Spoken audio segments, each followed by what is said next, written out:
Aku gak pernah nyangka kalau long weekend bulan lalu bakal jadi pengalaman yang gak bisa aku lupakan seumur hidup. Saat itu, aku dan Lila pacarku memutuskan buat short getaway ke Bandung. Cuma 3 hari 2 malam. Niatnya sih mau istirahat dari rutinitas kerja dan nikmatin udara sejuk Bandung yang katanya lagi adem banget. Perjalanan dari Jakarta nggak ada yang aneh. Macet standar long weekend, kami jalan santai sambil dengerin playlist lama yang selalu berhasil bikin kami nostalgia. Di mobil, kami ngobrolin tempat makan yang mau dikunjungi, coffee shop estetik yang masuk daftar Lila, sampai obrolan soal masa depan yang entah kenapa terasa ringan hari itu. Sore menjelang maghrib, kami akhirnya sampai di hotel yang sebelumnya. Aku booking online. Hotelnya memang tua, dan jujur aja, itu alasan utama kenapa aku pilih tempat itu. Di foto-foto, hotel ini punya aura klasik, dengan bangunan bergaya Belanda dan jendela-jendela besar tinggi. Reviewnya pun unik, beberapa menyebut suasana tenang, sunyi, bahkan terlalu hening. Aku pikir itu cuma cara puitis orang-orang menggambarkan tempat yang gak bising. Begitu mobil berhenti di parkiran depan lobi, aku baru sadar, tempat ini bukan sekadar tua, bangunannya berdiri kokoh, tapi terasa dingin. Bukan karena suhu Bandung yang memang adem, tapi ada hawa lain yang gak bisa dijelaskan. Seperti kamu masuk ke rumah seseorang yang gak ingin kamu datang. Diam, tapi mengawasi. Lila sempat menggenggam tanganku lebih erat waktu kami turun dari mobil. Dia bilang, dinginnya beda. Aku cuma ketawa kecil, mikir dia terlalu terbawa suasana. Parod. Entah kenapa, aku juga mulai merasa ada yang aneh. Tapi aku coba cuek, namanya juga hotel lama. Wajar kalau sedikit seram. Kami masuk ke lobi. Seorang pria tua berdiri di balik meja resepsionis. Dia tidak banyak bicara, bahkan senyumnya lebih seperti formalitas. Aku sebut nama bookingan. Dia menyerahkan kunci manual berbentuk bulat dari logam dengan angka 207 tertulis besar. Tidak ada kartu elektronik seperti hotel biasa. Sebelum naik ke lantai 2, pria itu sempat bilang pelan, hampir seperti berbisik, "Kalau ada apa-apa, jangan panik. Cukup kunci pintu." Aku kira maksudnya soal keamanan atau semacam protokol standar. Tapi sekarang, setelah semua yang terjadi, kata-kata itu terus terngiang di kepala. Dan itu baru permulaan. Long weekend kali itu benar-benar gila. Kami tidak menyangka Bandung akan sepadat itu. Semua hotel bintang 4 ke atas yang biasanya mudah kami pesan, penuh total. Bahkan hotel-hotel budget favorit kami pun sudah tidak tersedia sejak 2 hari sebelumnya. Aku dan Lila memang terlalu santai. Kami pikir karena sudah sering ke Bandung, urusan hotel bisa diatur belakangan. Ternyata salah besar. Setelah hampir 2 jam mencari lewat aplikasi, satu-satunya hotel yang masih tersedia dengan lokasi strategis dekat alun-alun Bandung adalah sebuah hotel tua, bekas bangunan kolonial yang katanya dulu pernah jadi hotel terbaik di masanya. Sekarang hanya tersisa sisa kejayaan. Tarifnya jauh lebih murah dari hotel-hotel lain di sekitarnya, dan sejujurnya itu sudah cukup jadi tanda tanya besar. Dari deskripsi, hotel ini hanya punya 20 kamar dengan arsitektur klasik dan nuansa vintage. Ada beberapa review yang menyebut tempat ini unik, berkarakter, dan menyimpan sejarah panjang. Tapi sebagian review lain justru terasa aneh. Ada yang bilang tidak cocok untuk yang sensitif, atau kalau merasa ada yang memperhatikan dari cermin, jangan hiraukan. Lila sempat menolak. Dia bilang tempatnya seram, auranya aneh dari foto-fotonya saja. Tapi karena semua pilihan lain sudah habis, dan kami sudah terjebak macet selama 5 jam dari Jakarta, akhirnya dia mengalah. Aku pun meyakinkannya, paling cuma 1 malam, gak bakal kenapa-kenapa kok. Begitu sampai, kesan tua dari luar jauh lebih kuat daripada yang kami lihat di foto. Bangunannya besar dan megah, tapi terkesan dibiarkan usang. Cat temboknya mengelupas, jendela-jendela besar tertutup tirai tebal berdebu, dan halaman depannya dipenuhi dedaunan kering yang seolah tidak pernah disapu. Letaknya memang dekat alun-alun Bandung, hanya butuh jalan kaki sekitar 5 menit. Tapi suasananya sangat kontras. Di luar, hiruk-pikuk pengunjung dan lampu-lampu terang. Tapi begitu masuk ke area hotel, semuanya terasa sunyi dan mati, seolah-olah waktu berhenti di dalam pagar besi yang berkarat itu. Saat kami masuk ke lobi, Hanya ada seorang pria tua di balik meja resepsionis, mengenakan jas hitam yang terlalu besar untuk tubuhnya. Dia menyerahkan kunci kamar manual dengan gantungan logam berat bertuliskan angka ke-207. Tanpa senyum, tanpa basa-basi, Lila menggenggam tanganku lebih erat dari biasanya. Saat itu, aku pikir dia cuma lelah, tapi ternyata dia sudah merasakan sesuatu yang tidak aku sadari. Pria tua itu sempat berkata sebelum kami beranjak naik, kalau malam nanti terdengar suara ketukan, jangan dibuka, apapun yang terjadi. Aku tertawa kecil saat itu, menganggapnya sebagai lelucon khas hotel tua. Tapi tidak butuh waktu lama sampai aku sadar, tidak ada yang bercanda di tempat ini. Waktu kami tiba, langit sudah mulai berubah warna. Senja di Bandung biasanya indah, tapi sore itu ada yang ganjil. Awan menggantung berat dan cahaya oranye keemasan tidak terlihat. Yang ada hanya semburat kelabu yang menggantung rendah di atas atap hotel tua itu. Rasanya seperti kami masuk ke dalam lukisan murung yang suram dan dingin. Lobi hotel kosong, tidak ada suara musik, tidak ada tamu lain. Hanya ada seorang pria tua yang tadi kukira porter, ternyata adalah resepsionisnya. Jas hitam lusuh yang ia kenakan tampak kebesaran, dan ada garis lelah di wajahnya yang seolah tak pernah tidur. Ia tak banyak bicara, bahkan hampir tidak menatap kami. "Selamat datang," katanya lirih, seperti gumaman. Tanpa basa-basi, ia menyodorkan buku tamu dan gantungan kunci logam tua bertuliskan angka ke-207.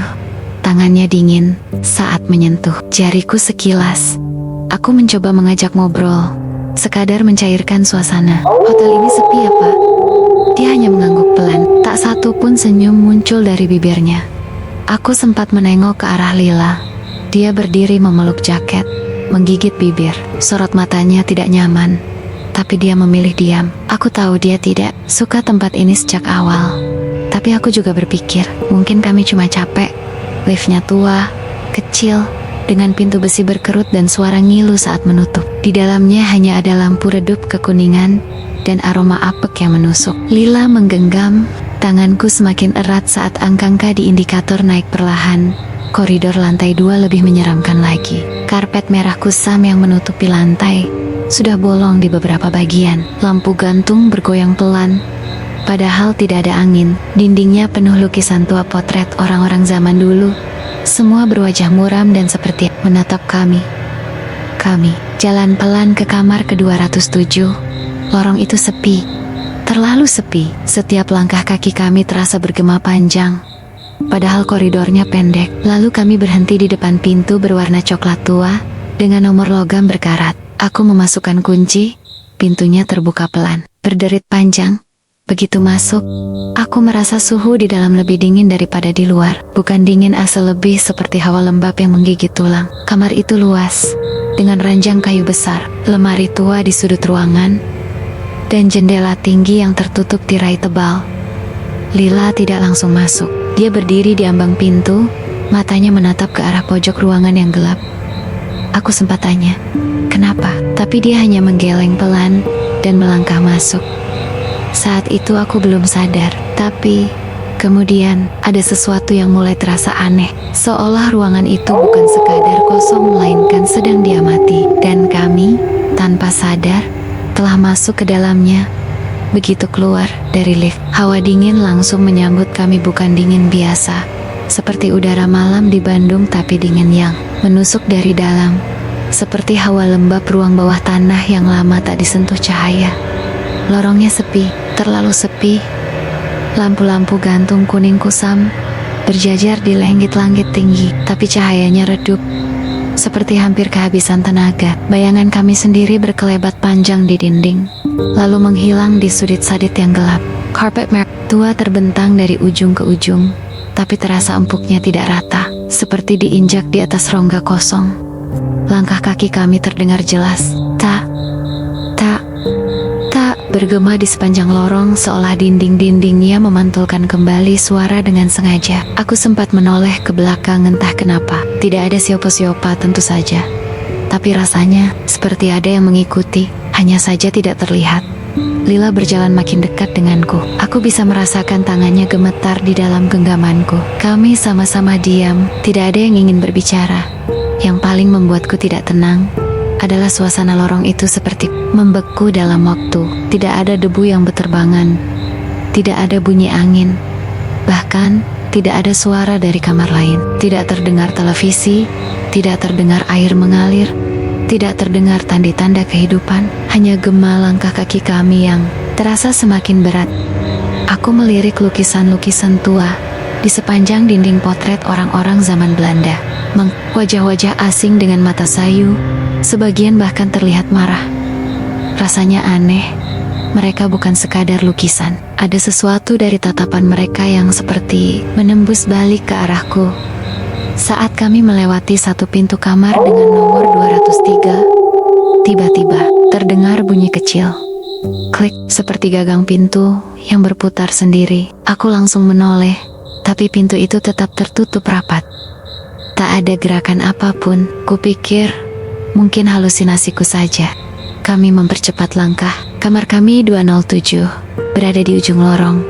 Tapi lorong itu terasa tak kunjung habis. Seolah-olah kami berjalan di tempat, dan angka kamar yang kami lewati bergerak lambat. Aku sempat berhenti sebentar, mencoba memastikan bahwa kami memang berjalan maju, bukan berputar di satu koridor yang sama. Tapi semuanya tampak normal. Hanya saja tidak terasa normal. Akhirnya, kami tiba di depan pintu kamar. Gagang pintunya dari kuningan tua, dingin sekali saat kusentuh. Lila berdiri setengah di belakangku, menunduk, seolah enggan melihat sekeliling. Lagi, aku masukkan kunci. Pintu itu membuka perlahan dengan suara decit panjang. Kami melangkah masuk, dan begitu pintu menutup sendiri di belakang kami, suara di luar lorong benar-benar hilang. Tak ada lagi apa-apa, hanya keheningan total. Dunia di luar ruangan itu telah lenyap. Dan itulah awalnya. Kamar kami ada di lantai 2, nomornya ke-207. Mungkin terdengar biasa saja, tapi sekarang angka itu masih membuat bulu kuduku meremang setiap kali aku mengingatnya. Begitu pintu terbuka, bau apek langsung menyeruak. Seakan ruangan itu sudah lama tidak dihuni manusia. Aroma debu tua, kayu lembab, dan sesuatu yang sulit dijelaskan, seperti bunga yang layu dan membusuk diam-diam di pojokan. Aku menyalakan lampu, tapi alih-alih terang, cahaya lampu hanya berkedip sesaat, nyala redup kekuningan, lalu mati, menyala lagi, lalu mati. Butuh sekitar 5 detik sebelum akhirnya menyala sepenuhnya. Itu pun seperti enggan bersinar penuh. Lila masih berdiri di ambang pintu, tidak langsung masuk. Aku tahu dia tidak suka. Sampai ini, aku bisa melihatnya dari matanya yang gelisah, dari cara dia menggenggam tali ranselnya terlalu erat. Interior kamarnya seperti kamar museum yang dilupakan. Tempat tidurnya besar, tapi bukan ranjang empuk seperti hotel modern. Ini ranjang kayu gelap dengan ukiran besar di kepala tempat tidur yang terasa terlalu mencolok. Spray putihnya tampak bersih, tapi entah kenapa aku tak percaya. Langit-langit tinggi berornamen tua, lampu gantung besar menggantung di tengah, bergoyang pelan, meskipun tidak ada angin. Lemari kayu besar berdiri di pojok, tertutup rapat. Cermin besar tua menggantung di dinding sebelah kiri, sedikit buram, seperti tidak pernah dibersihkan. Tirai tebal berwarna merah marun menutupi jendela tinggi, menolak masuknya cahaya luar yang sudah minim sejak tadi. Lila akhirnya masuk pelan. Langkahnya ragu. Dia duduk di tepi ranjang, membelakangi cermin. Aku bisa melihat dia menggosok lengannya sendiri, seperti berusaha mengusir hawa dingin yang tiba-tiba merayap naik ke kulit. Aku meletakkan tas dan mencoba menyalakan TV, tapi tidak ada gambar, hanya suara gemerisik. Aku ganti saluran, tetap sama, suara seperti siaran lama yang putus-putus. Lalu, sesaat muncul gambar buram, seperti siluet hitam melintas. Sekilas, tapi cukup membuatku buru-buru mematikan televisi. Lalu, terdengar suara, sangat pelan, seperti bisikan, samar. Aku menoleh ke arah lemari, tapi tidak ada apa-apa. Lila menatapku, wajahnya pucat. Kita nggak usah lama-lama di sini, ya, katanya lirih. Suaranya nyaris tak terdengar. Aku hanya mengangguk. Dalam hati, Aku setuju, tapi saat itu aku masih mencoba rasional. Mungkin semua ini cuma efek kelelahan, suasana, dan desain hotel yang memang tua. Mungkin kami terlalu sugestif, tapi di balik pikiranku yang ingin masuk akal, ada suara kecil yang terus berbisik, keluar. Sekerang juga, tapi kami tetap tinggal. Untuk saat itu, kami belum tahu bahwa keputusan untuk bertahan beberapa menit lagi akan menjadi awal dari malam terburuk dalam hidup kami. Kami baru duduk di ranjang selama 15 menit saat suara itu terdengar. Tok, tok, tok. Bukan dari pintu luar, bukan dari jendela, tapi dari lemari kayu besar yang berdiri diam di sudut ruangan. Awalnya aku pikir mungkin suara tetangga kamar, tapi arah bunyinya terlalu jelas, terlalu dekat, terlalu dari dalam. Aku saling pandang dengan Lila. Wajahnya sudah pucat sejak tadi, tapi kali ini dia benar-benar terlihat seperti menahan napas. Aku berdiri perlahan, mendekat ke lemari itu. Setiap langkah terasa berat, seperti tubuhku menolak untuk melangkah lebih jauh. Tok, tok, suara itu terdengar lagi. Tepat saat aku berdiri di depan pintunya. Kupasang telinga, mencoba meyakinkan diri bahwa itu hanya suara kayu tua yang memuai karena perubahan suhu. Tapi tidak, ini ritmis, seperti ketukan jari. Seperti seseorang yang ingin keluar. Tanganku sempat ragu, tapi akhirnya aku pegang gagang lemari itu. Kupelintir pelan, dan kubuka. Kosong. Hanya beberapa gantungan baju kayu tua, berdebu, dan sedikit berkarat. Tidak ada jaket atau pakaian tidak keiderak. Di dalamnya, tidak ada ruang tersembunyi. Hanya ruang gelap dan hampa. Aku menjulurkan kepala, melihat lebih dalam. Tidak ada lubang, tidak ada apa-apa. Dan itulah yang paling membuatku merinding karena suara itu jelas datang dari sini. Lila bangkit dari tempat tidur, berdiri di belakangku. Kita tutup aja yuk, katanya pelan. Suaranya bergetar. Aku menutup pintu lemari itu perlahan. Pintu itu menutup sempurna tanpa bunyi apapun. Tapi kami tidak kembali duduk. Kami hanya berdiri di tengah kamar. Mendadak tak tahu harus berbuat apa. Lalu TV menyala sendiri. Suara gemerisik statik memenuhi ruangan, disusul kilatan gambar yang tak jelas seperti bayangan seseorang berdiri, menatap lurus ke arah kamera, tanpa wajah. Lalu layar gelap lagi, mati sendiri. Kami sama-sama menoleh ke arah jendela. Tirainya mulai bergoyang sedikit, padahal jendela tertutup rapat. Saat itulah aku sadar, kami tidak sendirian di kamar ini. Ada sesuatu yang sejak awal tidak menyukai kehadiran kami. Lila bilang, dia ingin mencuci muka. Mungkin untuk menyegarkan diri, atau mungkin hanya alasan agar bisa sebentar menjauh dari kamar itu. Aku diam saja, membiarkannya masuk ke kamar mandi yang pintunya berada tak jauh dari tempat tidur. Aku masih duduk di tepi ranjang ketika aku dengar air keran mengalir. Bunyi normal, teratur, lalu hening sejenak. Tapi bukan hening yang biasa. Hening yang aneh, seperti semua suara disedot ke dalam ruang kosong.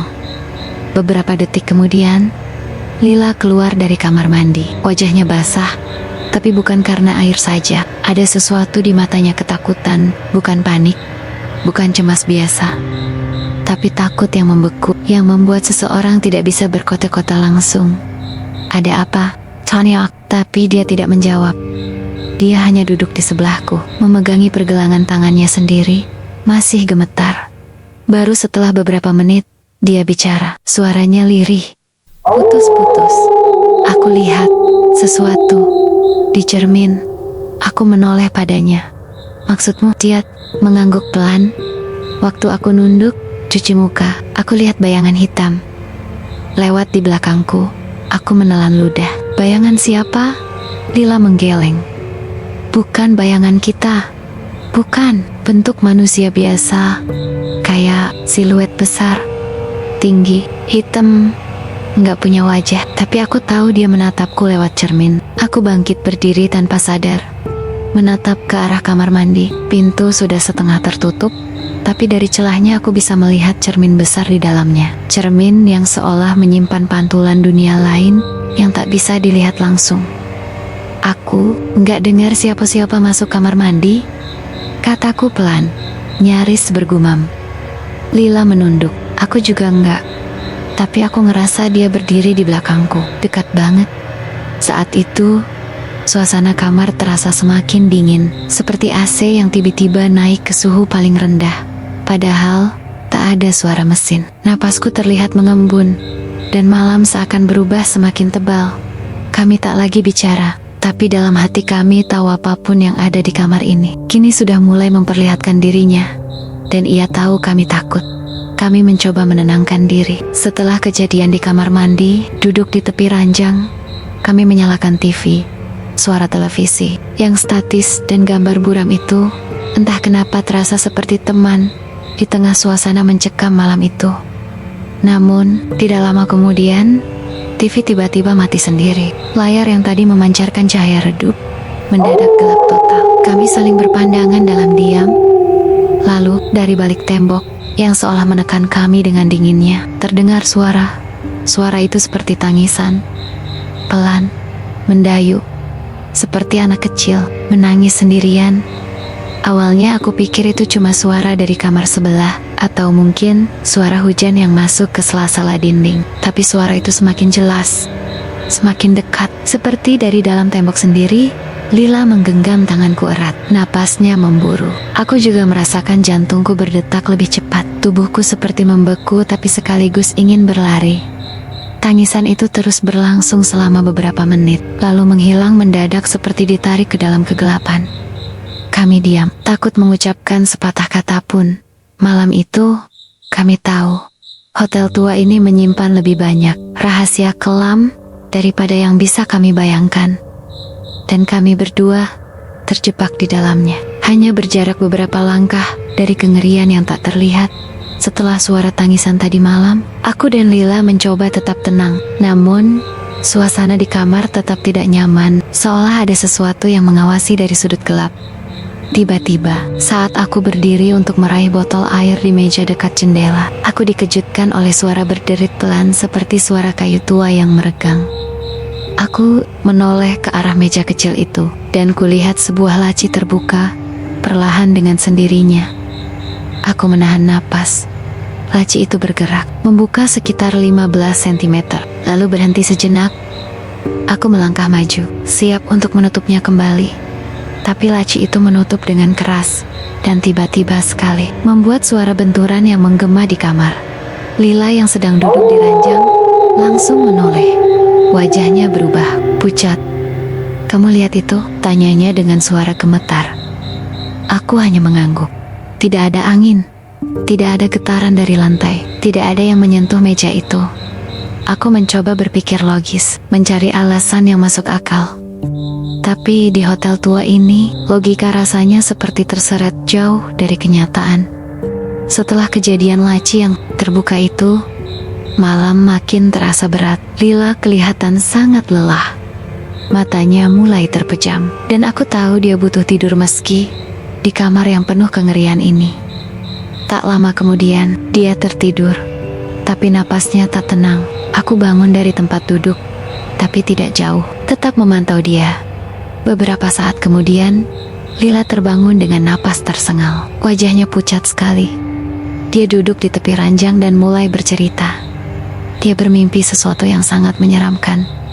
Dalam mimpinya, seorang wanita tua berdiri di samping tempat tidurnya. Wanita itu memakai pakaian lusuh, wajahnya penuh keriput. Tapi yang paling menakutkan adalah matanya kosong, seperti dua lubang hitam yang menatap tanpa emosi.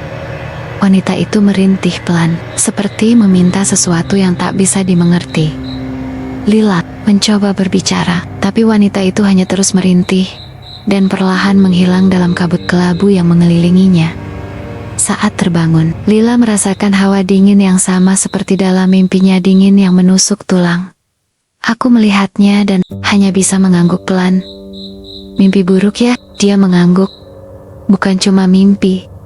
Rasanya seperti nyata." Kami berdua tahu, malam ini belum berakhir. Hantu atau roh yang menghuni hotel ini sudah mulai menunjukkan dirinya lebih nyata. Setelah mimpi buruk Lila, suasana kamar makin mencekam. Kami berdua duduk diam, mencoba mencoba menguatkan diri. Namun, aku tak bisa lepas dari perasaan was-was yang terus menggerayangi.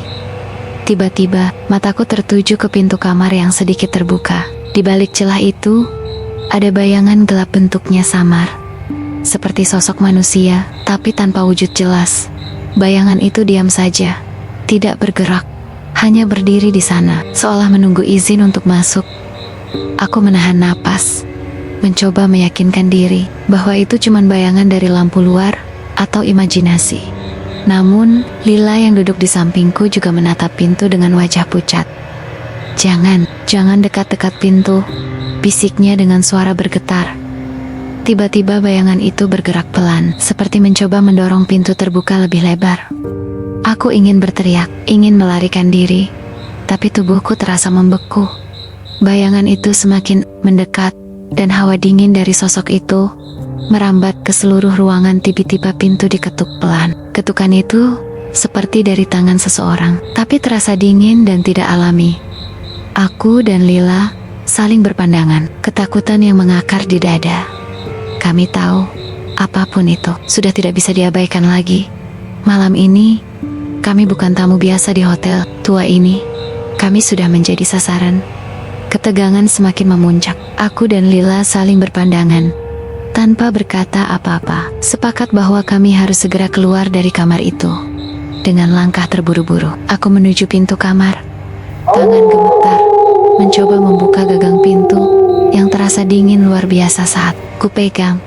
Namun, saat aku akan mendorong pintu keluar, sebuah suara ketukan tiba-tiba terdengar. Tapi bukan dari luar kamar, melainkan dari sisi dalam pintu. Kami berhenti seketika.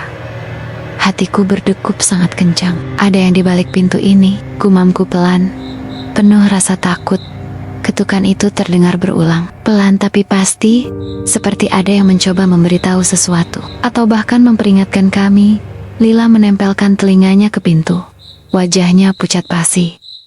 Aku tahu dia mendengar hal yang sama denganku, sesuatu yang tidak seharusnya ada. Di sana, aku menarik napas panjang dan berusaha membuka pintu dengan lebih kuat.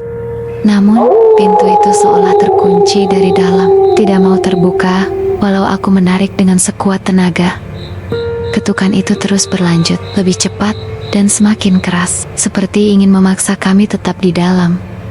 Rasa takut dan panik mulai menyelimuti kami, terjebak bukan hanya secara fisik, tapi juga dalam teror yang tidak bisa kami jelaskan.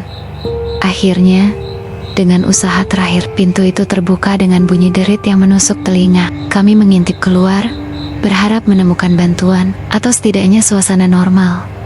Namun, yang kami lihat justru lorong panjang dan gelap gulita, tanpa satupun lampu menyala. Satu-satunya sumber cahaya adalah sebuah lilin kecil yang berkelip pelan di kejauhan. Cahaya itu tampak seperti nyala api yang bergoyang diterpa angin.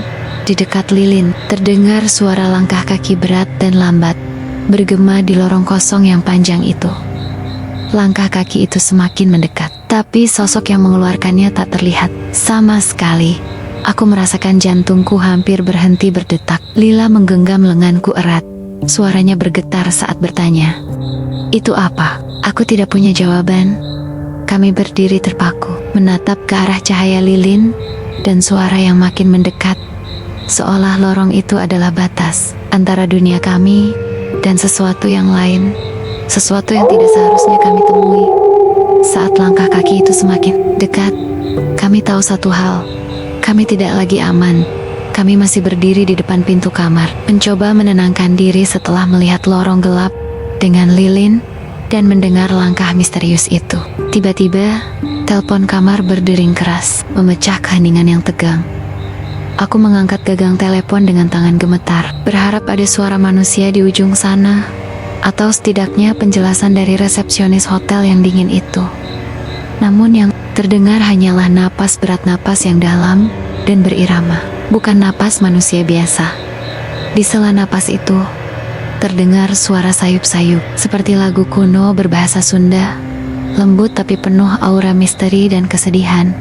Aku mencoba bicara, menanyakan siapa di sana, tapi hanya keheningan yang menjawab. Lela menatap dengan mata penuh ketakutan. Apa itu? Aku tidak tahu harus menjawab apa. Rasa takut merambat dan aku menutup telepon dengan cepat. Suara napas dan lagu itu tetap bergema di telinga, seperti memperingatkan kami bahwa hotel tua ini menyimpan cerita kelam yang tak pernah hilang. Setelah suara telepon yang menyeramkan, Lila memutuskan untuk ke kamar mandi. Mungkin ingin mencuci muka atau sekadar menenangkan diri. Namun, saat dia masuk dan menutup pintu, sesuatu yang aneh terjadi. Pintunya terkunci sendiri tanpa dia menyentuh kunci. Aku yang berdiri di luar berusaha membuka, tapi pintu seperti menolak. Aku menarik dan mendorong dengan sekuat tenaga, tapi tidak bergerak. Yang paling menakutkan, dari balik pintu itu, aku mulai mendengar suara cekikikan kecil dan pelan suara yang bukan suara manusia biasa. Suara itu seperti campuran tawa, nakal dan suara bisikan misterius yang membuat bulu kuduk berdiri. Aku berteriak memanggil Lila, tapi dia tidak menjawab. Ketakutan mulai menyelimuti diriku. Apakah dia baik-baik saja di dalam sana? Ataukah sesuatu yang jahat sedang mengurungnya? Aku mencoba tenang, mencari cara membuka pintu, tapi suara cekikikan itu makin keras dan berubah menjadi tawa yang mengerikan. Aku tahu kami sudah benar-benar terjebak dalam sesuatu yang tidak bisa dijelaskan dengan akal sehat. Setelah kejadian, pintu kamar mandi yang terkunci sendiri, dan suara cekikikan yang mengerikan, suasana di kamar makin tidak tertahankan. Lila dan aku memutuskan untuk segera mengemas barang-barang kami. Kami tahu, kami tidak akan mampu melewati malam ini jika terus bertahan di sini. Lila mulai memasukkan pakaian dan barang-barangnya ke dalam koper, sementara aku membereskan sisa-sisa barang di sekitar tempat tidur. Saat aku menyingkirkan ujung selimut yang terjatuh ke lantai, tiba-tiba aku melihat sesuatu yang membuat darahku beku di bawah tempat tidur. Dari kegelapan yang pekat, perlahan-lahan muncul sebuah tangan. Itu pucat sekali, seperti mati, dengan jari-jari panjang dan kuku yang kotor dan retak. Tangan itu bergerak keluar dari bawah ranjang, menarik ujung selimut dengan gerakan lambat tapi penuh kekuatan. Aku terdiam membeku, nyaris tidak percaya dengan apa yang kulihat Lila. Aku berbisik serak, mencoba memperingatkan dia tanpa membuat panik berlebihan. Namun, Lila sudah melihatnya juga. Matanya membesar, wajahnya berubah pucat, hampir seperti tersihir. Kami berdua tidak bisa bergerak, hanya terpaku pada tangan itu yang terus menarik selimut. Lalu, tiba-tiba tangan itu berhenti, seolah mendengar kehadiran kami, dan dengan gerakan cepat, menghilang kembali ke kegelapan bawah ranjang. Suasana menjadi hening, tapi ketegangan memenuhi ruangan. Kami saling berpandangan, tidak perlu berkata apa-apa lagi. Ini bukan sekadar gangguan biasa. Ada sesuatu yang benar-benar ingin membuat kami takut, bahkan mengusir kami dari tempat ini. Aku merasa ada beban berat di dadaku, dan tahu bahwa kami harus pergi sekarang juga. Setelah melihat tangan itu menghilang di bawah ranjang, ketakutan kami mencapai puncak. Tanpa ragu, aku dan Lila segera mengemasi barang-barang kami dengan terburu-buru. Ketika aku mengeluarkan ponsel dari saku, aku terkejut melihat ada 3 panggilan tak terjawab dari nomor yang tidak aku kenal. Nomor itu adalah nomor hotel tempat kami menginap, yang membuat aku makin bingung dan gelisah. Aku yakin aku tidak pernah meninggalkan nomor ponselku di resepsionis saat check-in. Jadi bagaimana mungkin mereka bisa menghubungiku sebanyak 3 kali? Dengan jantung berdegup kencang, aku mencoba menghubungi kembali nomor tersebut, tapi suara sambungan hanya terdengar kosong. Tanpa jawaban, Lila yang melihat itu ikut merasakan ketegangan yang semakin berat. Kenapa mereka terus menghubungi kita? Tanyanya dengan suara gemetar. Aku tak punya jawaban. Rasanya seperti hotel itu tidak hanya menunggu kami, tapi mengawasi setiap gerak-gerik kami. Saat aku menatap layar ponsel, aku merasa seperti ada sesuatu yang tidak beres. Sesuatu yang berusaha memberitahu kami sesuatu, atau memperingatkan kami untuk segera pergi. Aku tidak berani membiarkan telepon itu terus berdering tanpa respon aku. Segera mematikan ponsel dan menyimpan kembali ke saku, berharap ketenangan bisa sedikit kembali. Tapi dalam hati aku tahu, malam ini belum berakhir, dan ancaman dari hotel tua ini masih mengintai. Ketika ponsel berdering dengan panggilan misterius, dan tangan dari bawah tempat tidur menghilang, dan Lila sudah tidak tahan lagi dengan suasana yang semakin mencekam. Kami berdua saling pandang, tanpa perlu kata-kata panjang. Keputusan itu sudah bulat, kami harus pergi dari hotel ini. Sekarang juga aku menarik napas dalam-dalam, mencoba menguasai ketakutan yang mencekam setiap inci tubuh. Dengan tangan yang gemetar, aku membuka pintu kamar dan melangkah keluar. Lila mengikutiku dengan wajah pucat, matanya penuh ketakutan, namun berusaha kuat. Lorong yang tadi sudah membuat bulu kuduk berdiri kini terasa seperti jebakan mematikan yang mengawasi setiap langkah. Kami berlari terburu-buru menuruni tangga. Suara langkah kaki kami bergema kencang, menyatu dengan detak jantung yang hampir meledak. Setiap bayangan, setiap sudut gelap, terasa mengancam. Sesampainya di lobi, tempat itu tampak sama sunyinya. Seperti saat kami datang hanya kali ini kesunyian. Itu terasa lebih berat dan menekan. Resepsionis yang tadi dingin tampak menghilang entah kemana. Kami mencoba mencari seseorang untuk meminta bantuan, tapi hanya ada kesunyian yang menyambut. Aku menggenggam tangan Lila erat-erat. Kami berdua gemetar, bukan hanya karena ketakutan, tapi juga rasa lega yang belum pasti. Tanpa menunggu lama, kami langsung menuju pintu keluar hotel tua itu. Langkah kami cepat dan tidak menoleh ke belakang. Kami tahu, apapun yang ada di hotel itu tidak akan pernah menyentuh kami jika kami menjauh secepat mungkin. Setelah kami berhasil melarikan diri dari kamar dan bergegas menuju lobi, aku segera meminta resepsionis untuk melakukan proses check out.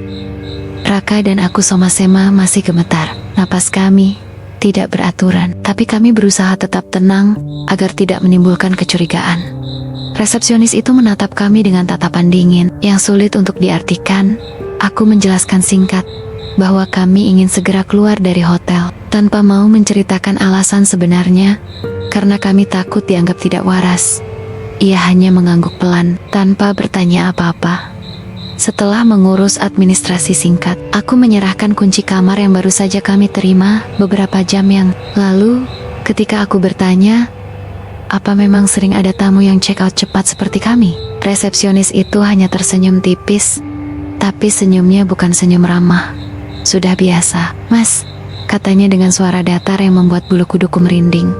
Ada sesuatu dalam nada suaranya yang terasa seperti peringatan, atau mungkin sebuah rahasia gelap yang sengaja tidak diungkapkan.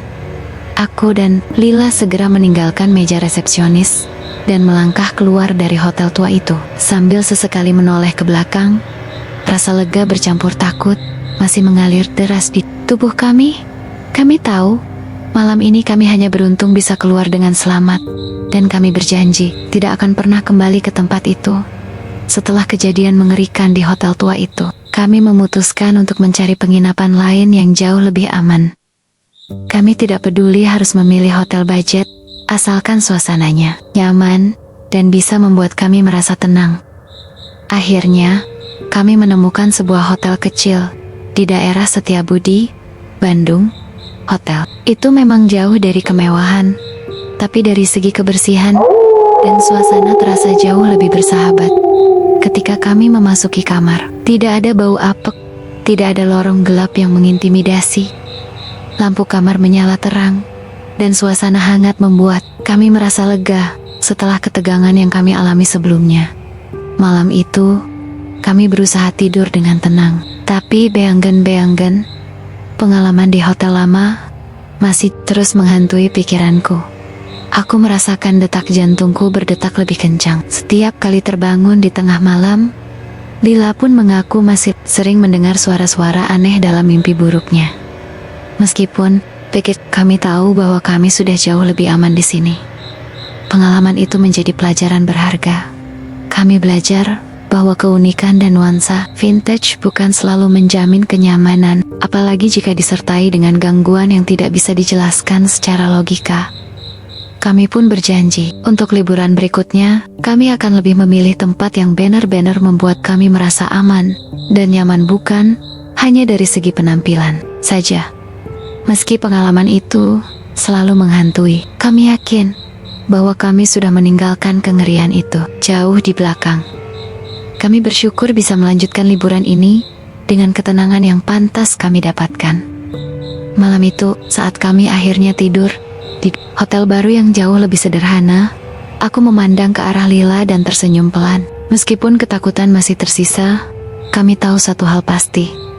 Terkadang, tempat yang terlihat indah dan menarik di luar bisa menyimpan rahasia yang mengerikan di dalamnya.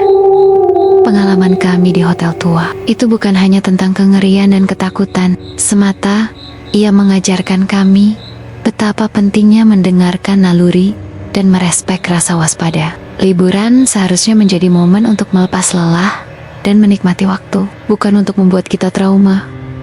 Kami pulang dengan hati yang lega, tapi dengan cerita yang tak akan pernah kami lupakan. Dan kini, kami lebih berhati-hati dalam memilih tempat menginap, memilih kenyamanan dan keamanan di atas segala keunikan yang menyesatkan.